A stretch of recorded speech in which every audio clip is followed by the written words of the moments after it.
Sairat fame अभिनेता अरबाज शेख याचे वडील असलम शेख यांचे आज निधन झाले। ब्रेन हॅमरेजवरील मागील महिन्याभरापासून त्यांच्यावर सोलापुरातील खासगी रुग्णालयात उपचार सुरू होते। वर्ध्याच्या लाडेगावात वादळाचा कहर, गावातील दोघांवर घराची भिंत पडल्याने दोघे जखमी।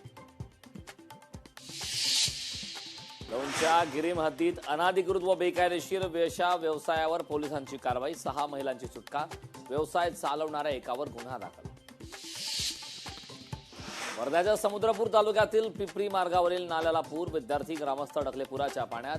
वारंवार होणाऱ्या दुर्घटनांनंतरही उंच पुलाचे काम रखडले, प्रशासनाकडे तातडीच्या कारवाईची मागणी। अमरावतीच्या इरविन चौकात झाडाची फांदी युवकाच्या अंगावर पडली, 60 वर्षीय विक्रेता गंभीर जखमी, जिल्हा रुग्णालयात उपचार सुरू।